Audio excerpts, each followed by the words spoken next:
because it gives you the capacity and the ability to think and develop your own ideas. Because all of our future problems are going to have to be solved by people who can think creatively. And so what future problem that faces humanity maybe could you figure out? I don't know. Something maybe. Why not you? There's going to be problems. Hopefully there's going to be solutions. Why not you? Why don't you figure out the solutions? Why not you?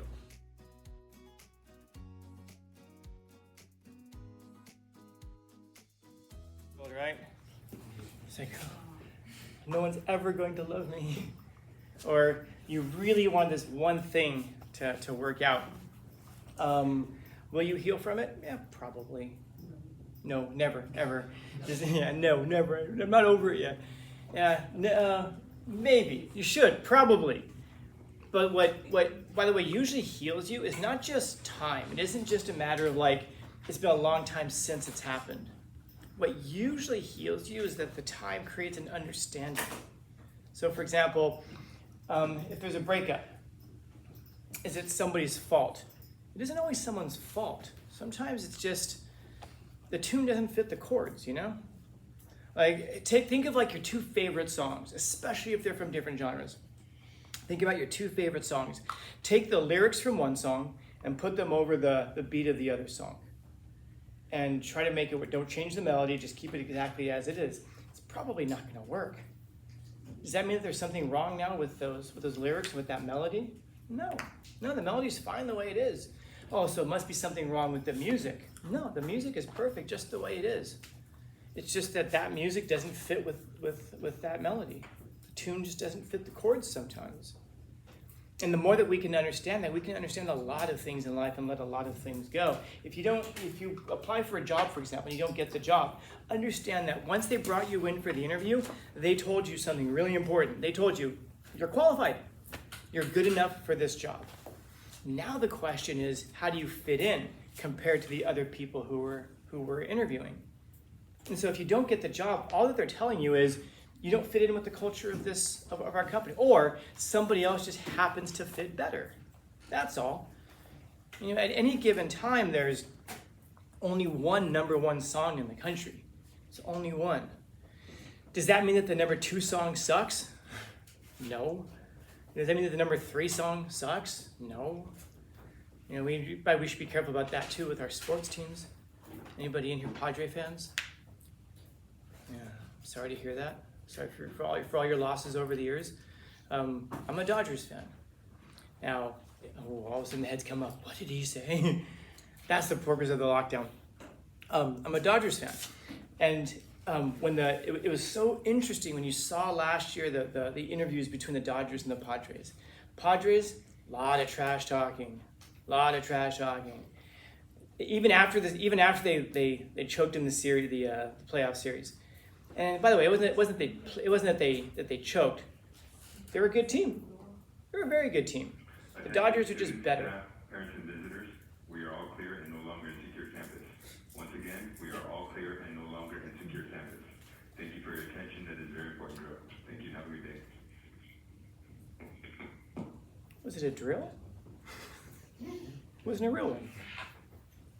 Because they just said drill. Normally they say this is just a drill. Huh. Anyway, when you saw the interviews with the Dodgers after, that's exactly what they were saying. Like Mookie Betts was like, that's a great team. And then they said, we think that they were the best team in baseball. So after beating them, we believe that we're going to win the World Series because that was the best team in baseball. Very humble, very gracious. And instead you saw Machado just, doing Machado stuff, complaining about it. Two very different approaches to it. Sometimes, like I said, the number one, who's the great team, the Dodgers or the Padres? The answer is yes. They're both great teams. They're both fantastic teams. When you lose when you win and you talk with the team you beat and you're like, oh, they suck. Well, then congratulations, you beat a crappy team. No, but if you can look at them and go, that's a great team, then you've won something. You've achieved something. If you have that idea that you go through school and say, school is just bullshit, then you graduated. Well, I guess congratulations, you graduated. but then you graduated with a meaningless, crappy degree that you didn't really earn or establish. That means there's no sense of accomplishment. Senses of accomplishment come from seeing something that you can overcome.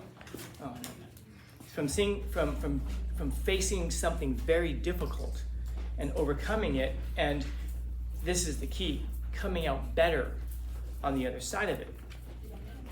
If you go through like a breakup, for example, and you come out on the other side, and you're that person who's like all jaded and angry, and the pictures you start posting on Instagram reflect that, and then you're just, I hate all, fill in the other blank, I hate all men, I hate all women, whatever, and you become jaded and resentful, angry and contemptuous. You don't come out better. That person didn't just mess you up, they ruined you for a while, and then that tends to then perpetuate, because then you start to interact that way with everybody else you come across. I'm gonna be the same way with them. So then you allowed another person to determine how you behave. You allowed another person to take control of your mind, and a lot of times your body. And there's a word for that. It's called slavery. And so you've allowed yourself into a slavery. You've put yourself into it willingly, versus taking control of it yourself. Because if you can come out on the other end better, well, then that's the sickness that you've healed. That's the sickness, that's the physician in you that overcomes the darkness. And everybody has some level of darkness in us. But what do you do with the darkness? Do you allow it to overcome you? Or do you fight against it? Some people, they say, it's just too much. Well, that means you have a really big challenge in your life to overcome. And when you do, if you do, then you've really accomplished something. You've really done something with your life. And that's what gives us a sense of accomplishment. It's actually overcoming something great. Beating, who's the worst team in baseball? It's still the Rockies, I think. Right? They got like 20 wins or something like that the whole season. You come out and you kick the crap out of the Rockies. Well, congratulations, you beat the worst team in baseball. You don't come off that celebrating like, yeah, we're the great. No, because you realize that you overcame, and that's good. You beat the team that's in front of you. You beat the emotional challenge that's in front of you. That's very good. That is very good. But can you heal it and come out better on the other end? And of course, the interesting thing about physicians, by the way, is that they don't just go to medical school and learn how to heal themselves. There's a very specific purpose behind it. They're healing others, which is one of the only sensible things that you can do when you overcome things. You go out, you overcome it, you come back, and then you can be a model for others or help others, give advice to others. When they ask, don't give advice you weren't asked for.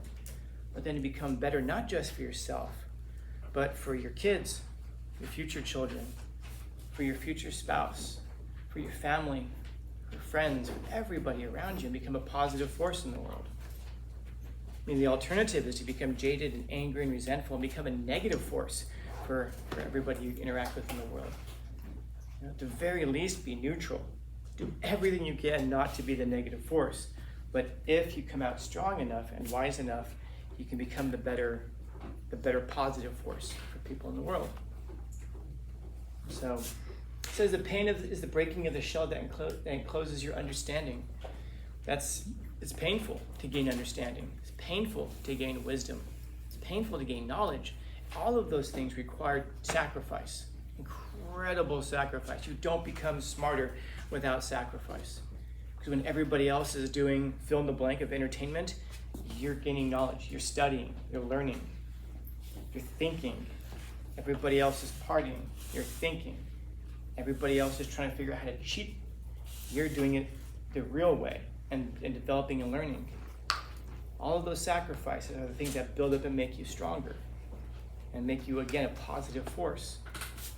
But yeah, we can choose the pain, which very few people do, and this is why there's so few wise people in the world.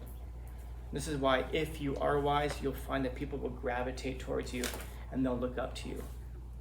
And then that creates a very heavy responsibility on you now to fulfill that. It's not that you chose it. Like the violin, the tree doesn't choose to become a violin. It's kind of made into one. Again, even if it doesn't, but it's still gotta be the violin. If people look to you for wisdom and advice, then you didn't choose it maybe, but that is the role that you have now. And so fulfill it. Whatever the role is, you fulfill it. So, questions, comments, concerns, complaints, criticisms, critiques? Yeah, that's a really good question. Do we suffer in silence and never be vulnerable? Kind of. If we go back to what Peterson was talking about in an article, Fix Yourself, and he was saying that there are those two fundamental ways of approaching the world. One is to blame others for our misfortunes. The other one is to ask what we could do to improve our situations. Again, he's not saying that we shouldn't, we have no reason to complain. Maybe we do, but complaining just won't help. We could share our pain with others, but will it do any good? That's what he's getting at here. He's suggesting that it won't. We can complain about it. Suffer in silence, yeah, but drink the remedy. But what's the remedy? It's understanding. It's coming to your own understanding. One of the really destructive things that you can do to your mind is to look up answers, to Google things that you could think about. In other words, if you're to write an essay about abortion, for example, and you're forced to take one side or the other, you could just Google and go, what are the arguments for and against abortion? But all of that thinking work that you would have done is now gone. You've essentially said, can you, Google, think for me. Tell me what to say. Tell me what to write. And you never develop your own ideas. But you are like a collection of your ideas. You are your intellect. You are your beliefs. You are your passions. That's the real you, not this physical thing, but those mental states. And so if you never develop them, that means that you never develop. You never get to actually fully become what you would have become. The people who, and it's not even like a matter of so then Google becomes you. No, the people who program it are the ones who actually self-fulfill. Yeah. Is it useful to look stuff up sometimes? Absolutely. But when you look up stuff like, what should I believe about this? Maybe you don't phrase it that way, but you might look up what are the arguments for and against it. That stops you from being able to think. If I'm against abortion, why might people be in favor of it? Also, a great thing is to talk to people who are. If I'm against abortion, why might people be in favor? If I'm in favor of abortion, why might people be against it? And then you start to think about and figure these things out. It's not only because you need to know about abortion. It's because it gives you the capacity and the ability to think and develop your own ideas. Because all of our future problems are going to have to be solved by people who can think creatively. And so what future problem that faces humanity maybe could you figure out? I don't know. Something maybe. Why not you? There's going to be problems. Hopefully there's going to be solutions. Why not you? Why don't you figure out the solutions? Why not you? As for other people, yeah, but why? It's like you could go to school in 6 months and become like a medical assistant of some kind. There's nothing wrong with that. Have you thought about becoming a doctor? Have you thought about becoming an RN? That's for other people. Why? Why not you? Why not? Someone's going to do it. Why not you? Yeah. Others?